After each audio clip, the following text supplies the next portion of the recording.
Hey guys, welcome back to another episode of Finding 10, where we are gonna search for a 10 out of 10 movie. If you guys remember last week, I actually told you guys that I wanted to do Bly Manor for Halloween, but I didn't have the time. And so I actually wanted to do Bly Manor for today's episode. But then, out of nowhere, Netflix released a TV miniseries 2 weeks ago called The Queen's Gambit. And if you guys have been following me even for a short period of time, you guys would know that I like to think that I'm Sherlock Holmes, and so the game of chess is something that I play very often. And so last weekend, I managed to finish both series because they were both short series, and the problem was that I didn't know what to film about for this week's video. Do I stay with Bly Manor or do I talk about The Queen's Gambit? So I did a poll on my Instagram account, follow if you haven't, and it turns out The Queen's Gambit was the clear favorite. So, okay, let's talk about The Queen's Gambit and we'll talk about Bly Manor next week.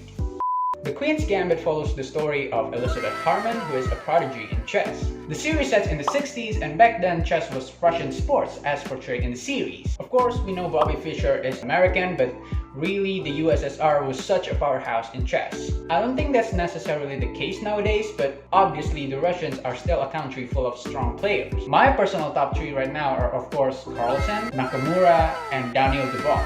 Alright, so back to the series.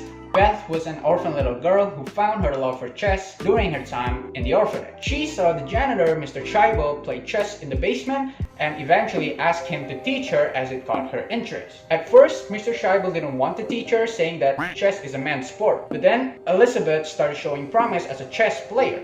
She told him that she already understands how the pieces move, even though she never actually touched a board or even a piece. So then Mr. Scheibel agreed to teach her chess, and the first thing he taught her was the fool's checkmate. After a few years, it was clear that Beth is a prodigy in chess. So we started following her career as a chess player. And what's really interesting to me is that just as real-life chess prodigies, her career started out when she was very young. So throughout the series, she's faced with these problems, with these hardships, and we often forget that she is still just a teenager. So yeah, it really was an interesting story, and even if you don't understand chess, you will still be able to appreciate this, as it is not just about chess, but it's about life in general as well. So alright, that's the story of The Queen's Gambit. So now let's get into my personal experience of The Queen's Gambit. And I'm gonna talk about it while playing chess because I thought it would be fitting, and of course I would be playing The Queen's Gambit only. I'm actually really happy about this because I wanted to try what it feels like to be a chess streamer, but I don't have the skills. So this will be a one-time thing, and I'm sorry if the games that I'm playing will be bad, because as you guys will soon see, I'm not even in the thousands in terms of rating. But I do like playing chess. I play chess very often, especially when I'm stressed out, because I think playing chess calms my mind.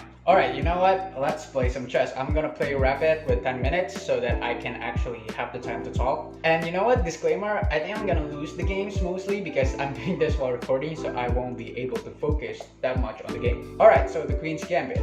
Every year, there will always be 1 or 2 series that just pops out of nowhere and takes the world by storm. In 2017, for example, it was Dark. In 2018, it was The Haunting of Hill House, which if you haven't seen it yet, you should definitely go see it because it's honestly so good.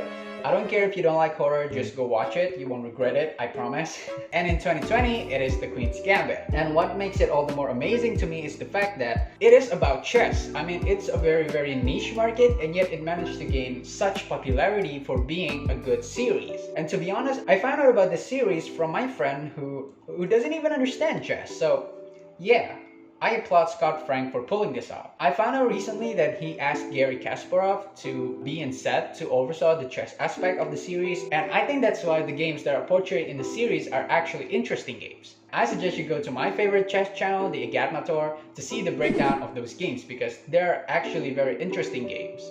And the first thing that I love about the series is the naming of the episodes, and I'm gonna tell you why.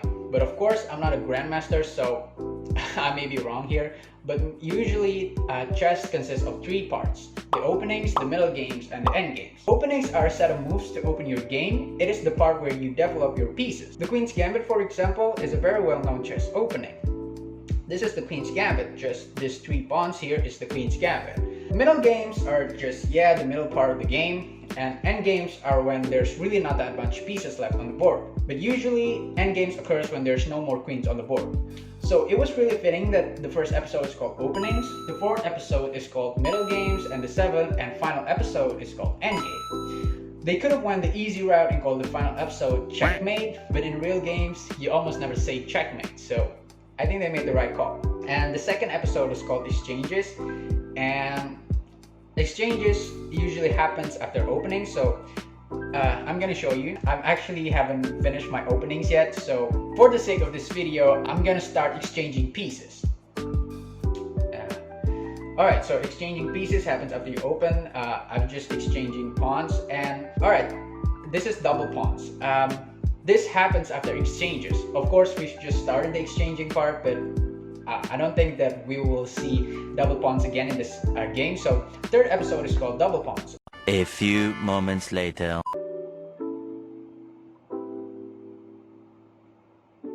Okay, I'll show you guys another example, okay? I'm gonna throw away this game to show you guys double pawns, so.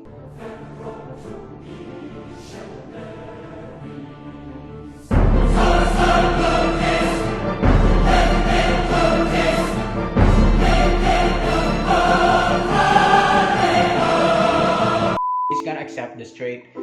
I don't get what he's still thinking. But okay. That's... Wow, he didn't take it. What? Why? Okay, I think... What? You know what? The point of this video is to show you guys double pawns. The point of this game is to show you double pawns, so... Yeah. Now, this is a double pawns, right? This is very hard to protect, to defend.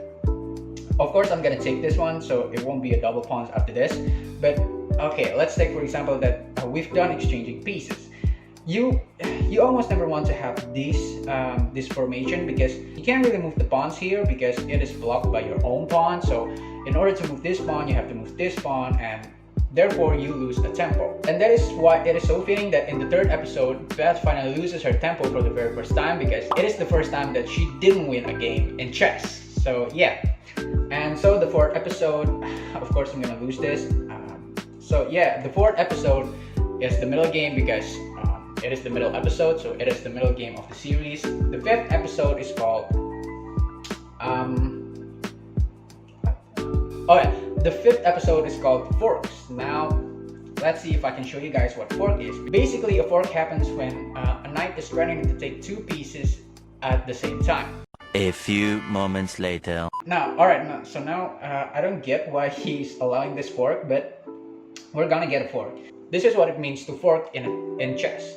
If I move my knight here, I'm gonna threaten to take his bishop and his queen at the same time, and he has to choose the safe one, of course. But in this case, of course, he's gonna choose his queen.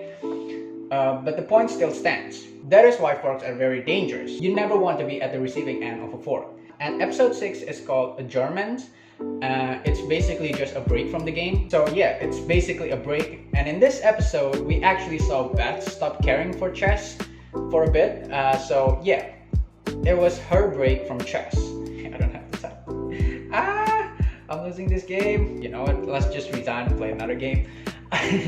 Alright, so I've spent the last couple of minutes telling you guys the grades behind the episode title. Now let's get into the actual series. I actually really love the production design. It was always so beautiful. The colors are so vibrant, and even Beth's house was so colorful. It was actually very fitting for a series that is set in the 60s. And of course, I love Anya's performance. Even though I don't agree with those who said that she should win the Golden Globes already, I agree that she was really amazing in it and that she should be nominated. But in the whole series, Elizabeth has only 3 expressions. She smiles a little, she's focused, and she's angry. And it's not necessarily Anya's fault because that is Beth's character. So yeah, while I do agree that she is very great in this and she should be nominated, I don't think that she should win it just yet. I think there's still a contest here. But there's actually one character that I actually really like in the Queen's Gambit, and it is Harry Bell. Melling's performance as Peltic was incredible. It was really so powerful when Harry renounced his love for chess. You can actually feel the sadness in him for being able to come to terms with that fact. That made us see how hard it is to strive for a living with chess. You have to be the absolute best of the best to make a living out of chess. You have to be obsessed with it, as he said multiple times in the series. And it's not like Harry was no good at chess. In fact, he was already well known in the US. So yeah, it was just a really heartbreaking moment in the series when we found out that he didn't make it as a chess player. Benny as a character, well, at first I thought it was kind of weird that he's a cowboy for some reason, but I like him more and more throughout the series. But maybe that's just because it's Thomas Brody Sangster. And I love Borgov. I love Borgov.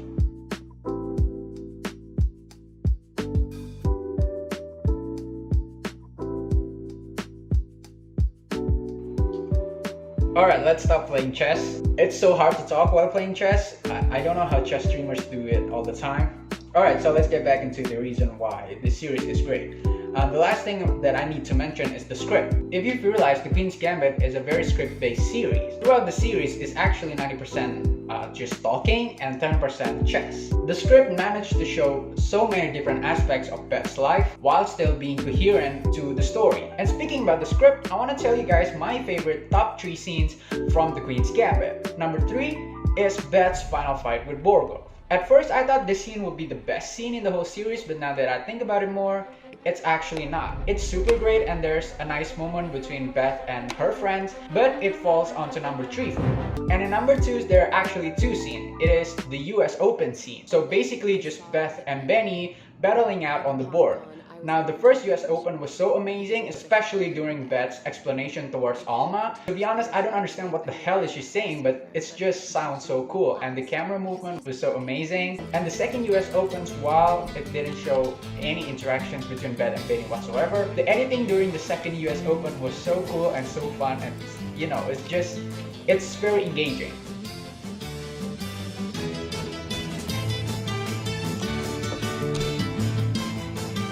And now my favorite scene of the whole series is when Beth was battling out that Russian kid in Moscow. This kid is a prodigy as well, so in my eyes, Beth sees herself in this boy. They took an adjournment, and after the adjournment, Beth moves around to play. And she literally walks around during each move. And there's a scene where she's far in the distance waiting for the boy to make his move while she's staring at the boy from that distance, and it was so intimidating. So yeah, it was a really funny scene and it was a really intense scene. But after the game ended, Beth showed him warmth, she showed him kindness, and that's what makes this scene just so amazing. You're the best I've ever played. So with that said, The Queen's Gambit was an amazing series and you should definitely watch it if you haven't. Even if you don't understand chess, take it from my friend who doesn't even understand chess, that you will still have an enjoyable time watching the series. Alright, that's it. I'll give The Queen's Gambit a score of 8.3 because it is a very solid series who doesn't try to do anything too fancy. Alright, so that's it for this week's video. I'm sorry if it's all over the place and I can't really show you guys the game that I was playing because I've never actually done this, played chess while recording. It's actually very hard. I don't know how chess streamers does it. Yeah, that's it for this week's video. Again, I'm sorry for being all over the place. If you enjoyed this video, click the like button. Drop your thoughts on The Queen's Gambit in the comment section down below, and I will see you guys at our next destination. Again, I'm very sorry that I showed very bad chess there. Okay, bye.